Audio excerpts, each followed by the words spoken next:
जेव्हा आजोबा चक्कर येऊन पडले तेव्हा त्यांच्या हातात प्रथमेशची पत्रिका होती. हा एक योगायोग असू शकतो. नाही डॉक्टर, तो योगायोग नव्हता. कारण त्या पत्रिकेत प्रथमेश एका स्त्रीच्या मृत्यूसाठी कारणीभूत असणार आहे असं लिहिलंय. स्त्रीचा मृत्यू? हो डॉक्टर, हे कळल्यापासून आम्ही सगळेच खूप अस्वस्थ आहोत.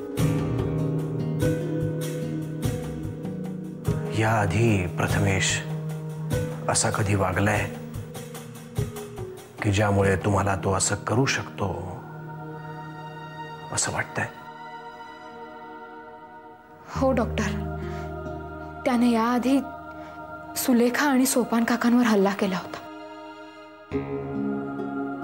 आणि प्रियावर जेव्हा गंडांतर आलं होतं तेव्हा प्रथमेशने एका काळ्या सावलीचं चित्र काढलं आणि काट्याने त्याच्यावर वार करत होता. दिस इज डेंजरस.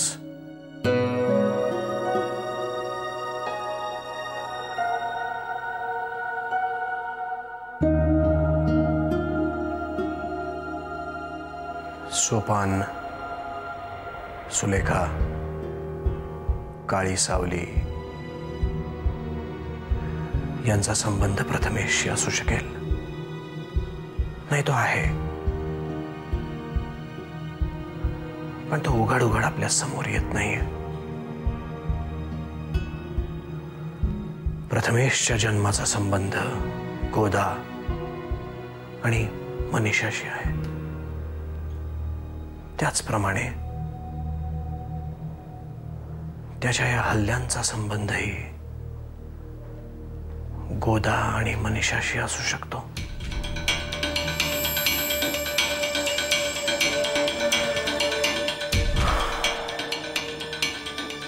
पुनर्जन्म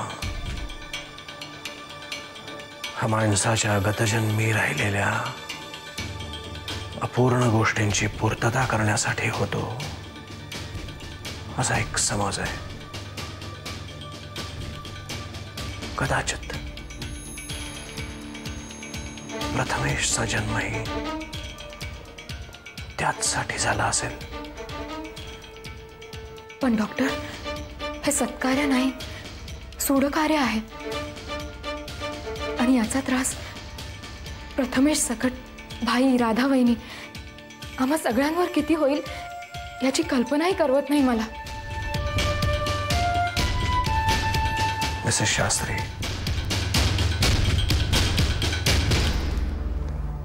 मुळातच ज्योतिषशास्त्र, पुनर्जन्म यावर माझा तितका विश्वास नाही. पण ज्यांचा आहे त्यांच्या मनाविरुद्धही मी वागू शकत नाही. आपण जर असेच निष्काळजी राहिलो आणि केलेलं भाकीत खरं ठरलं तर आपल्या हातात चुकचुकण्यापलीकडे दुसरं काहीही उरू शकत नाही. मग आता काय करायचं डॉक्टर?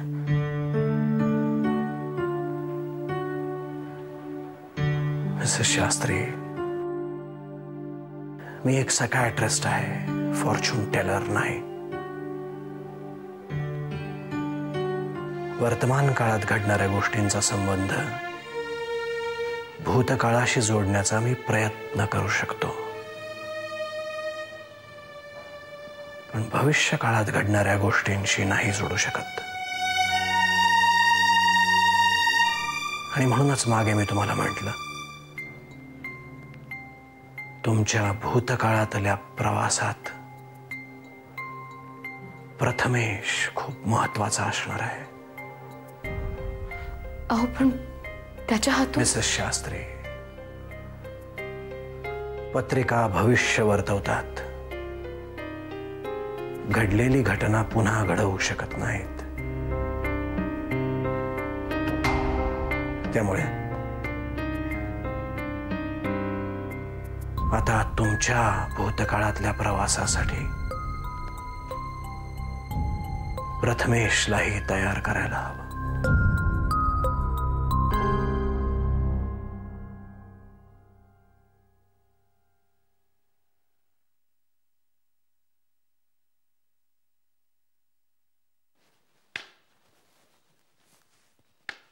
निघालास का रे आदिनाथा?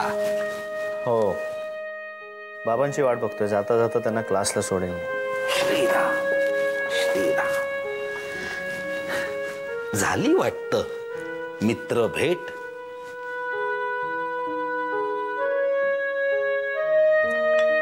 खूप दिवसांनी बोललो बाबांशी. मन मोकळं झालं. खरं सांगतोयस? खरंच सांगतोय. जे मनात आहे आणि जे चेहऱ्यावर दिसतंय यात जेव्हा फरक असतो तेव्हा कुठली तरी एक गोष्ट फसवी असते. तुझ्या बाबतीत नेमकं काय आहे?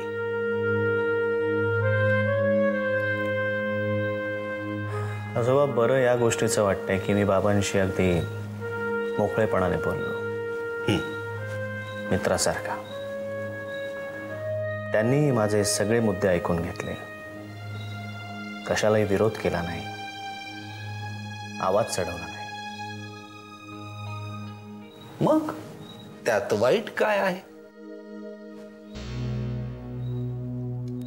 वाटलं होतं सगळे प्रश्न संपले, पण बाबांनी जे प्रश्न उपस्थित केले ते खूप खरे आणि प्रॅक्टिकल वाटले मला. आजोबा, डॉक्टर जोशी सरंजामींच्या नावासकट बाबांना भेटले म्हणून, नाहीतर बाबांनी कदाचित त्यांना नॉर्मल वागणूक दिली असती. आणि म्हणून डॉक्टर जोशींच्या प्रामाणिकपणावर अन्याय होतोय. त्यांचा रिसर्च या प्रकरणात उपयोगी असूनही त्याचा वापर केला जात नाहीये असं वाटतंय तुला? एक्झॅक्टली. पण तुम्हाला कसं कळलं? अनुभव. म्हणजे? बाहुली आणि स्वप्नील दोघांनीही माझ्याशी या विषयावर चर्चा केली. मधूचं मनपरिवर्तन होईल असं वाटतंय तुम्हाला? कसं आहे आदिनाथ, शेवटी सत्याची बाजू जिंकणारच. स्वप्नील आणि प्रियानी जे काही मला सांगितलं डॉक्टर जोशींच्या बाबत, त्यावरून ते पारदर्शक आहेत असं मला वाटतंय. असो एकदा भेटलं पाहिजे डॉक्टर जोशींना. आता लगेच नको, नंतर भेटू. आणि इथे तर नकोच नको. निघ तू, कसलंही टेन्शन ठेवू नकोस. आणि सवडीनं मला त्यांचा नंबर दे. आधी गेला नाही अजून? तुमच्यासाठीच थांबलोय मी. तुम्हाला सोडतो ना जाता आता क्लासला. अरे हो, मी तुला म्हटलं होतं. I just forgot. चला बाबा, निघतो आम्ही. चल चल चल लवकर, मला उशीर होतो. येतो आज. श्रीराम श्रीराम.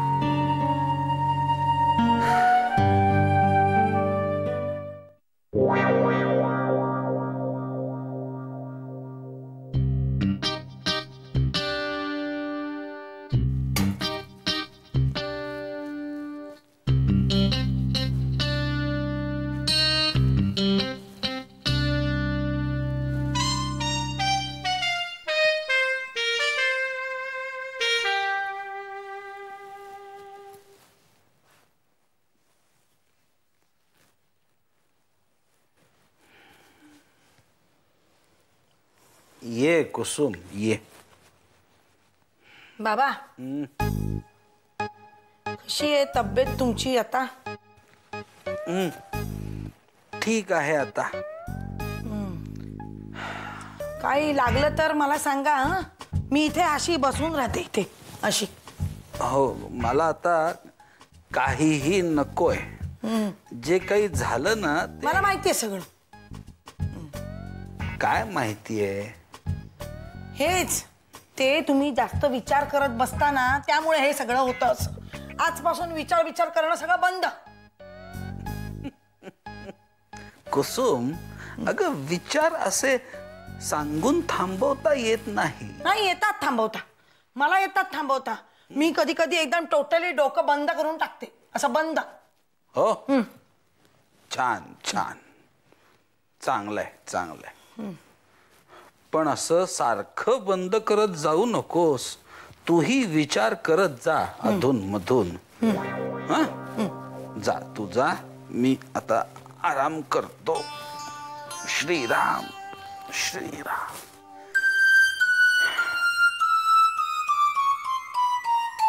जा बाळ, जा आराम कर. तू पण आराम कर थोडासा. खूप दगदग असते तुझी. काय झालंय? काय हवंय तुला?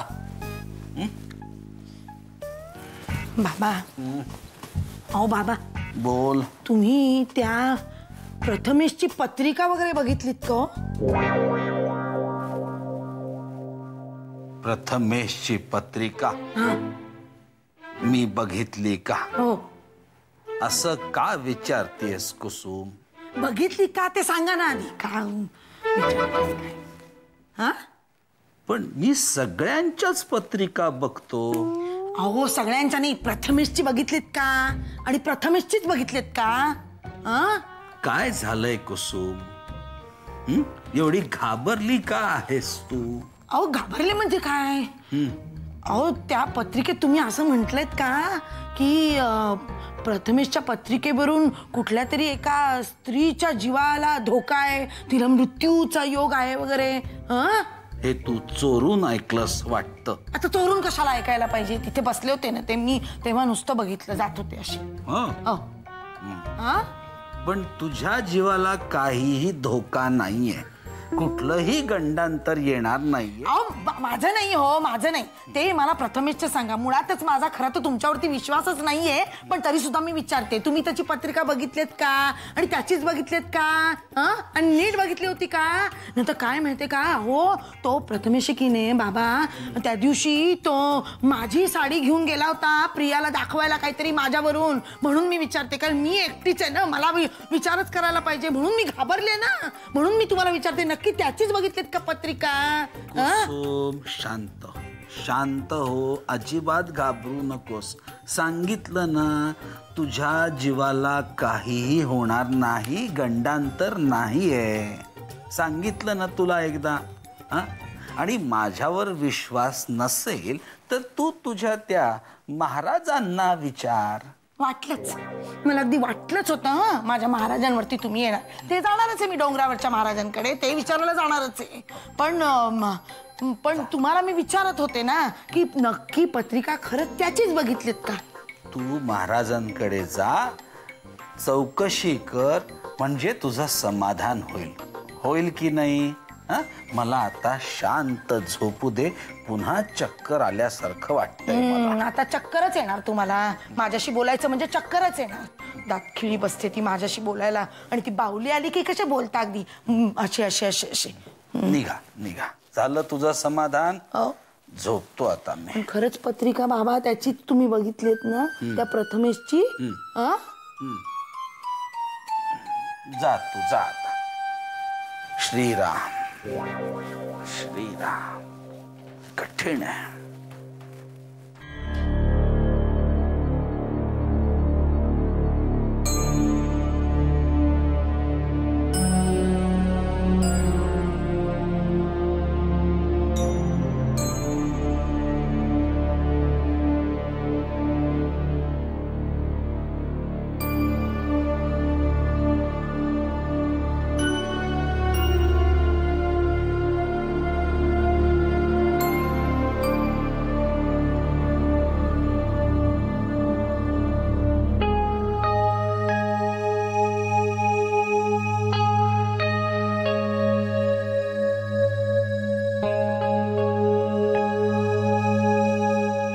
पत्रिका जो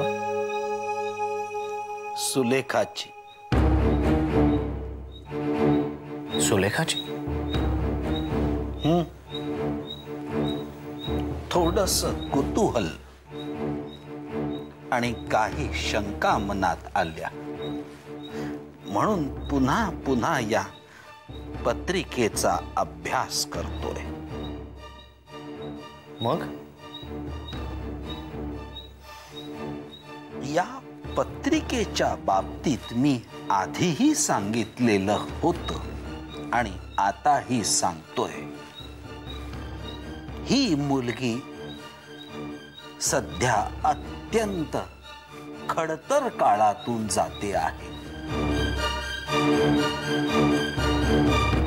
आजोबा, कशा दृष्टीने म्हणताय तुम्ही? प्रत्येक आघाडीवर हार,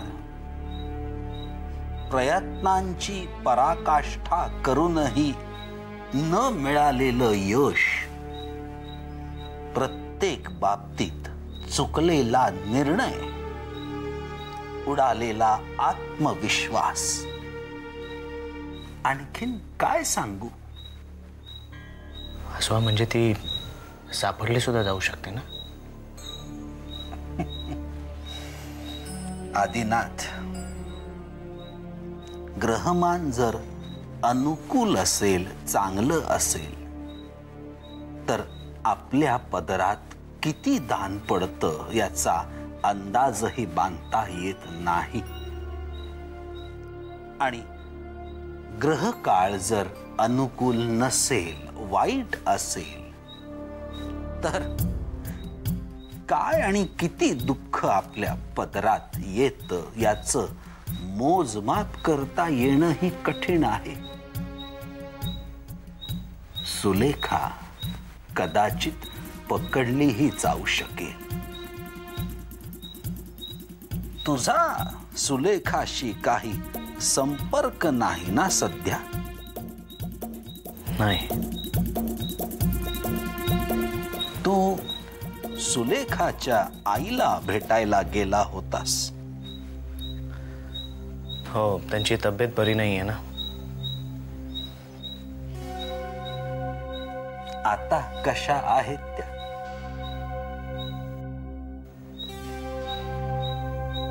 आजोबा, तुम्ही त्यांची चौकशी का करताय?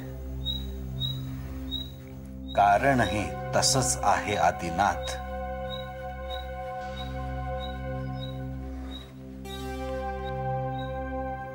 सुलेखाच्या पत्रिकेत पितृदोष आहे. पितृदोष म्हणजे?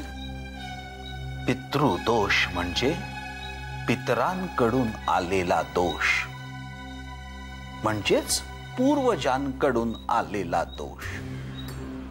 तो वडिलांकडूनही येऊ शकतो किंवा आईकडूनही. तरी पण त्याला म्हणतात पितृदोष. या पत्रिकेत हा दोष आईकडून आलेला आहे. त्यामुळे दोघींचं एकमेकींशी न पटणे, एकमेकींचा एकमेकींना त्रास होणे, इतका त्रास की दोघी वेळ प्रसंगी एकमेकींच्या जीवावरही उठू शकतात. कारण या पत्रिकेत चतुर्थ स्थानात रवी, राहू आणि हर्षल अशी युती आहे. ज्या पत्रिकेत अशी युती असते ती पत्रिका भयंकर असते. कदाचित दोघी एकमेकींच्या मृत्यूला देखील कारणीभूत ठरू शकतात.